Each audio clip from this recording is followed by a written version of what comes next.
आप सभी का सुजा समाचार के खास कार्यक्रम आपकी विधानसभा आपकी खबर में। बूंदी जिले में अब गंभीर असाध्य रोगियों की घर बैठे देखभाल की जाएगी।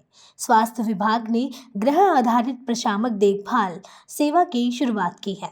इस सेवा के तहत मरु प्रकाश पोली एक्टिव केयर वाहिनी को CMHO डॉक्टर OP सामर ने हरी झंडी दिखाकर रवाना किया।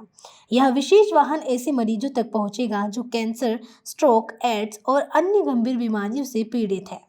वाहन में प्रशिक्षित डॉक्टर और नर्सिंग स्टाफ मरीजों के घर जाकर उन्हें इलाज और परामर्श देंगे। Deputy CMHO doctor Pradeep Sharma ने बताया कि इस सेवा से मरीजों की जीवन गुणवत्ता बेहतर होगी और उनके परिजनों को भी देखभाल के लिए प्रशिक्षित किया जाएगा।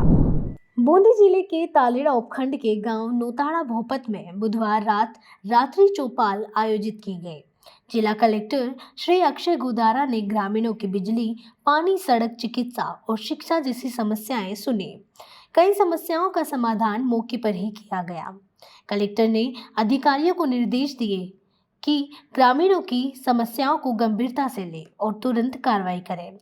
ग्रामीणों ने प्रधानमंत्री आवास अतिक्रमण हटाने और चिकित्सा सुविधा जैसी मांग भी रखी।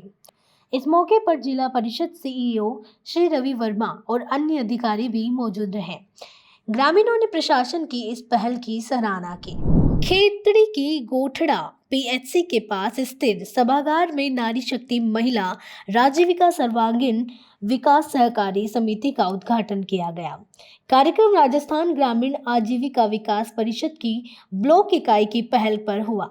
सरपंच सरती देवी ने अध्यक्षता की और मुख्य अतिथि राजस्थान ग्रामीण बैंक के शाखा प्रबंधक श्री छोटे लाल थे। उन्होंने बताया कि समिति का उद्देश्य महिलाओं को आर्थिक रूप से आत्मनिर्भर बनाना है। ब्लॉक परियोजना प्रबंधक श्री तपन सारस्वत ने कहा कि यह समिति महिलाओं को वित्तीय साक्षरता और उद्यमिता की ओर ले जाएगी। 12 ग्राम पंचायतों की 951 स्वयं सहायता समूहों से जुड़ी महिलाओं ने इसमें भाग लिया। यह पहल महिला सशक्तिकरण और सामाजिक बदलाव की दिशा में बड़ा कदम है।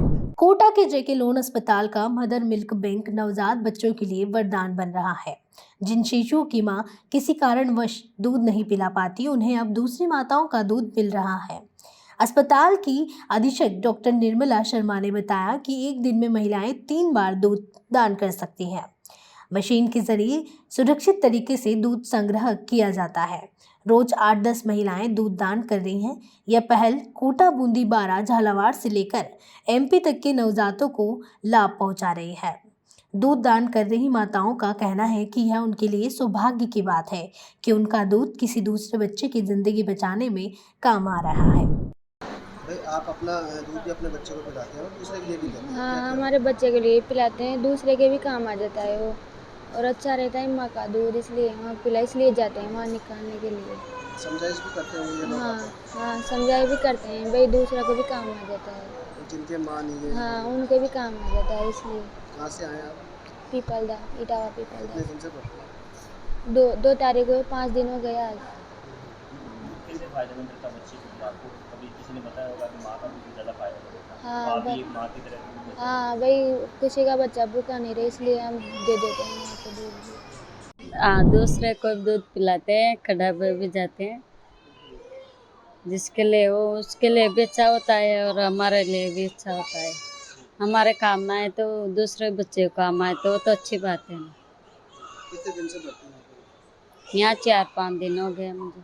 उनको दूध देते हुए कितने दिन हो गए? वो तो 3 दिन ही हुए, लगातार 3 दिन हो गए लगातार। दूध देते हुए जाते हैं? क्या नाम है आपका? सुलोचना रोज बढ़िया देते। लगता है ना आपको? हाँ, अच्छा लगता है। ये बेटा दूसरा का हो बोली सर आप? हाँ, अच्छा लगता है दूसरे को बच्चे का। मैं सुबह को डब्बे में भरा है, अभी तो दूध वहाँ से निकला के अब लेके जाएंगे। तो इसमें कोई नहीं, इसमें हमारी सारी माताएं स्क्रीन्ड रहती हैं। जब कोई भी, आपके माध्यम से मैं बता दूं, कोई भी महिला JK लोन में आती है तो उसके कंप्लीट ब्लड टेस्टिंग हो जाता है घुसते से। हम किसी की जांचों पे विश्वास नहीं करते।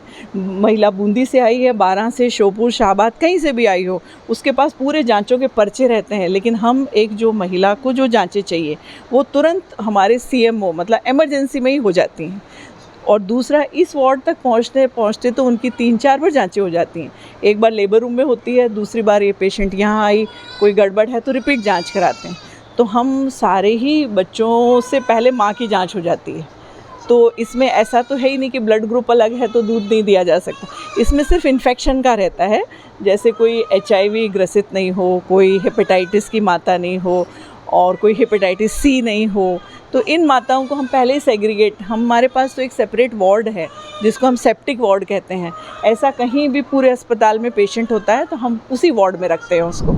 कोटा में राज्य सरकार द्वारा मदर मिल्क बैंक बनाया गया है। ये मदर मिल्क बैंक उन बच्चों के काम आएगा जिनकी माँओं के दूध नहीं हो पाता है या जो माँ डिलीवरी के टाइम पे एक्सपायर हो जाती है। वो जो मासूम बच्चा होता है उसको किस तरह से दूध पिलाया जाए, यहाँ पर साफ तौर से जो मशीनें लगाई गई हैं वो इस काम को करेंगी और मोटिवेट किया जा रहा है। ये जेके लोन अस्पताल है जो कोटा संभाग का सबसे बड़ा अस्पताल है। यहाँ पर लगातार जो मदर मिल्क बैंक है उसकी चर्चाएं हो रही हैं, क्योंकि यहाँ पर प्रतिदिन कम से कम 8 से 10 महिलाएं ऐसी आती हैं जो अपने बच्चे को तो दूध पिलाती ही हैं, साथ में जो दूसरे बच्चे हैं उनके लिए भी दूध को फ्रिज करके वहीं रख जाती हैं और जब भी उस बच्चे को आवश्यकता होती है तो उस बच्चे को दूध पिलाया जाता है ताकि वो सर्वाइव कर सके।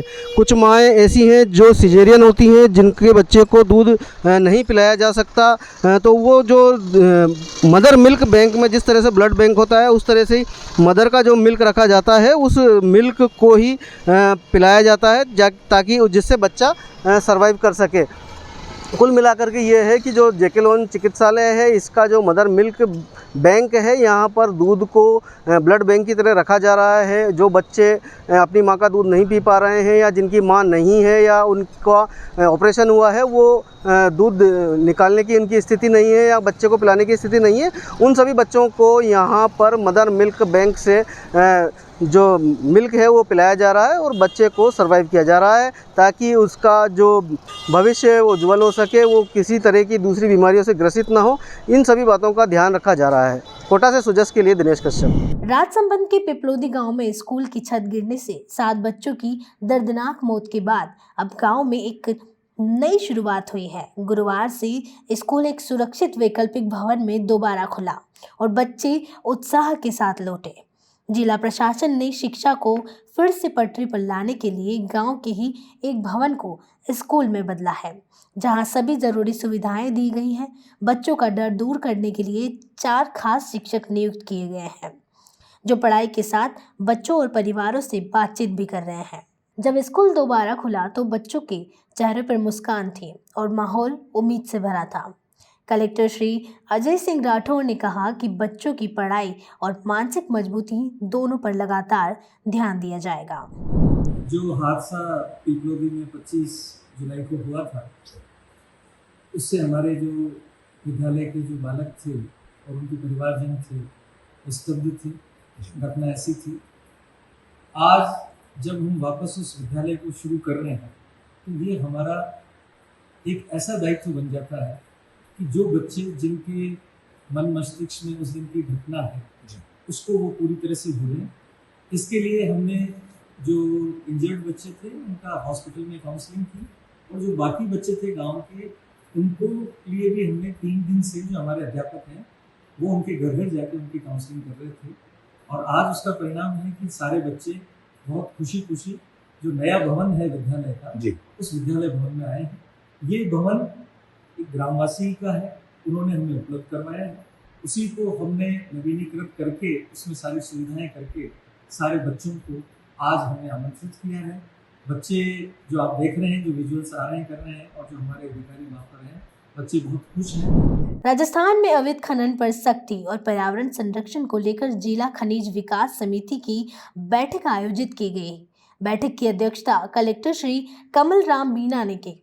बैठक में अवैध खनन रोकने, पुराने पट्टों का सीमांकन, अद्यतन करने और खनन क्षेत्रों में सघन पौधारोपण के निर्देश दिए गए।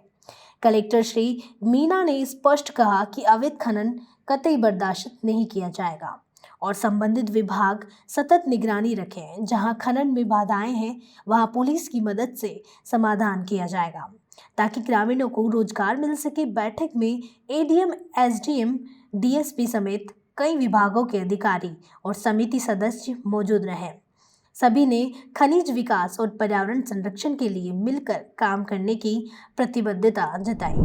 डूंगरपुर जिले में जिला कलेक्टर श्री अंकित कुमार सिंह ने जिला परिषद सभागार में अधिकारियों की बैठक लेकर उपचुनाव, हर घर तिरंगा अभियान और विश्व आदिवासी दिवस की तैयारियां की समीक्षा की। बैठक में पंचायती राज उपचुनाव 2025 को पारदर्शिता से संपन्न कराने के निर्देश दिए गए। कलेक्टर ने मतदान केंद्र, ईवीएम सुरक्षा और ट्रेनिंग से जुड़े हर प्रकोष्ठ से जानकारी ली। हर घर तिरंगा अभियान को लेकर 3 चरणों की कार्य योजना पर चर्चा हुई। 9 अगस्त को होने वाले विश्व आदिवासी दिवस पर राज्य स्तरीय समारोह की तैयारियों की भी समीक्षा की गई है। राजस्थान सरकार ने जन आधार से जुड़ी ई-केवाईसी प्रक्रिया को और आसान बना दिया है। अब जिन लोगों का आधार, फिंगरप्रिंट या मोबाइल से लिंक नहीं है, वे भी केवाईसी करवा सकेंगे।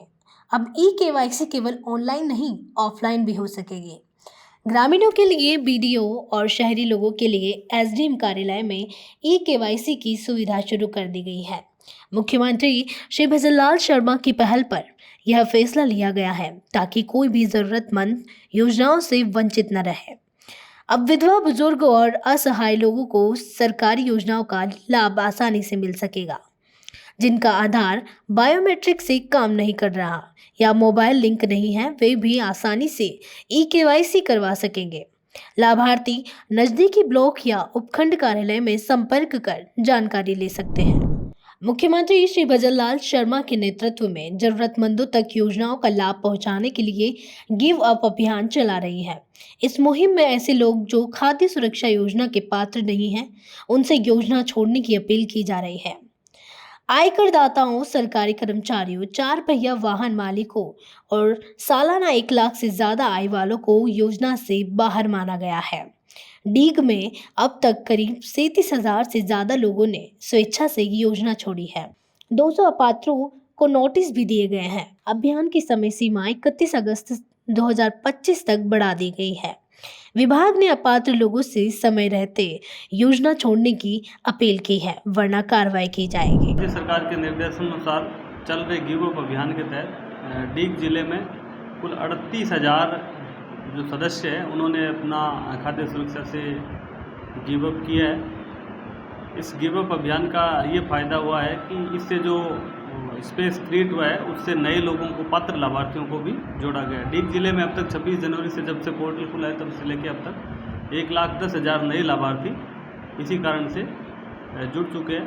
हम प्रति सप्ताह प्रत्येक ब्लॉक पर जाकर उचित मूल्य दुकानदारों के साथ बैठक लेकर और व्यापक प्रचार प्रसार कर रहे हैं, जन जागरूकता फैला रहे हैं। डीलर्स के माध्यम से हम ये सुनिश्चित कर रहे हैं कि वो राशन वितरण करते समय समस्त लोगों को जागरूक करें। इसके अलावा हमने समस्त उचित मूल्य दुकानों पर गिव अप अभियान के पोस्टर भी लगा रखे हैं ताकि जो भी व्यक्ति वहाँ गेहूँ लेने आए या उस दुकान के पास जो भी पहुँचे वो उस को पढ़कर और उसको देखकर, उसको समझकर स्वेच्छा से जो अपात्रता की श्रेणी है उसको देखकर स्वेच्छा से अपना लाभ छोड़े। और उसका असर भी हुआ है कि लगातार गिव अप के आवेदन हमें प्राप्त हो रहे हैं। अगस्त के पहले गुरुवार को समदड़ी की ग्राम पंचायत रानी देशीपुरा में संभागीय आयुक्त डॉक्टर प्रतिभा सिंह की अध्यक्षता में जन सुनवाई हुई। इस दौरान ग्रामीणों ने पेंशन, बिजली, पानी, पट्टे, सड़क और तारबंदी जैसी समस्याएं रखी। डॉक्टर सिंह ने अधिकारियों को त्वरित जांच कर नियमानुसार समाधान के निर्देश दिए।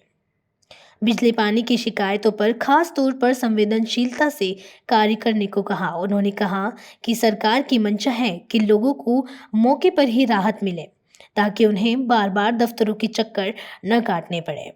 जन सुनवाई में जिला कलेक्टर सुशील कुमार यादव, पुलिस अधीक्षक रमेश समेत कई अधिकारी मौजूद रहे। पुष्कर के ब्रह्मा मंदिर क्षेत्र में फैले अवैध अतिक्रमण को हटाने के लिए नगर परिषद ने बड़ी कार्रवाई की है। भजनलाल सरकार की मंशा तीर्थ स्थलों को साफ सुथरा और श्रद्धालुओं के लिए सुविधाजनक बनाना है। नगर परिषद आयुक्त श्री जनार्दन शर्मा और अतिक्रमण प्रभारी लोकेंद्र सिंह की अगुवाई में यह अभियान चलाया गया। सड़क किनारे लगे ठेले, दुकानें और अस्थायी निर्माण हटाए गए, जिससे मंदिर क्षेत्र में आवागमन आसान हुआ और सौंदर्य भी निखरा। कार्रवाई में पुलिस और होमगार्ड का भी सहयोग रहा। प्रशासन ने व्यापारियों और स्थानीय लोगों से अपील की कि तीर्थ स्थल की गरिमा बनाए रखने में सहयोग करें। देखिए, अपना जो विख्यात ब्रह्मा मंदिर है उसके बाहर अवैध ठेलियाँ और ये लगा के अस्थायी अतिक्रमण किया हुआ है और इन अतिक्रमणकारियों द्वारा जो अपने धार्मिक श्रद्धालु आते हैं, तीर्थयात्री आते हैं, उनको बहुत अधिक परेशानी का सामना करना पड़ता है। नियमित रूप से इसकी शिकायतें आ रही थी। नगर परिषद के कर्मचारी भी लगातार इनको हिदायत दे रहे थे कि भाई आप मार्ग अवरुद्ध ना करें, दर्शनार्थियों को किसी प्रकार की परेशानी ना हो, लेकिन इसमें कोई सुधार नहीं हो रहा था। तो इनको पूर्व में सूचित करते हुए आज नगर परिषद ने कड़ी कार्रवाई की और जो भी अवैध और अस्थायी जो लगा रखे थे, जिनसे मार्ग अवरुद्ध हो रहा था, श्रद्धालु परेशान हो रहा था, आज उनकी जब्ती की कार्रवाई की है और ये कार्रवाई निरंतर जारी रहेगी। कोई भी अगर इसका उल्लंघन करेगा तो इसके विरुद्ध हम संबंधित थाने में FIR भी दर्ज करवाएंगे। मुख्यमंत्री श्री भजनलाल शर्मा ने रक्षाबंधन पर प्रदेश की बहनों को खास तोहफा दिया है। अब महिलाएं 9 और 10 अगस्त को राजस्थान रोडवेज की बसों में राज्य की सीमा के अंदर निःशुल्क यात्रा कर सकेंगी। बुकिंग प्रभारी श्री राकेश कुमार शर्मा ने बताया कि इस सुविधा की जानकारी बस स्टैंडों पर अनाउंसमेंट के जरिए दी जा रही है। महिलाओं को यात्रा के लिए कोई अतिरिक्त दस्तावेज नहीं देना होगा, सिर्फ पहचान पत्र साथ रखना जरूरी होगा। बहनों ने मुख्यमंत्री का आभार जताते हुए कहा कि ये तोहफा उनके लिए बेहद खास है। यह फैसला त्योहार पर परिवार से मिलने जा रही महिलाओं के लिए बड़ी राहत लेकर आया है। मुख्यमंत्री द्वारा रक्षाबंधन के उपलक्ष्य पे 2 दिनी जो निःशुल्क यात्रा दी जा रही है, राज्य सरकार को, मुख्यमंत्री जी को बहुत बहुत बधाई। इसमें अधिक से अधिक महिलाएं रक्षाबंधन के इस सेवा का लाभ उठाएं, अधिक से अधिक यात्रा करें। मैं सावरा जा रही हूँ, अभी टिहरी जा रही हूँ राखी के लिए। आज मुझे जल्दी जाना था इसलिए जा रही हूँ, वरना ये क्या सरकार की तरफ से जो छूट मिली हुई है महिलाओं को, ये सरकार ने बहुत अच्छा काम किया है। मुख्यमंत्री जी ने जो भी यात्रा निःशुल्क करा रहे हैं उनका बहुत बहुत धन्यवाद। और 2 दिन के लिए जो हमें बसों में निःशुल्क यात्रा हो रही है उनके लिए बहुत बहुत धन्यवाद। मुख्यमंत्री जी ने रक्षाबंधन पे जो 2 दिन की छूट रखी महिलाओं के लिए, उनके लिए मुख्यमंत्री जी का बहुत बहुत आभार, धन्यवाद। हम सभी महिलाएं रक्षाबंधन पे अपने पियर मायके में एक दिन जाके वापस आ सकते हैं, इसके लिए मुख्यमंत्री जी का बहुत बहुत आभार। हमारे आज के खास कार्यक्रम आपकी विधानसभा आपकी खबर में फिलहाल के लिए इतना ही। तब तक के लिए दीजिए मुझे इजाजत। धन्यवाद।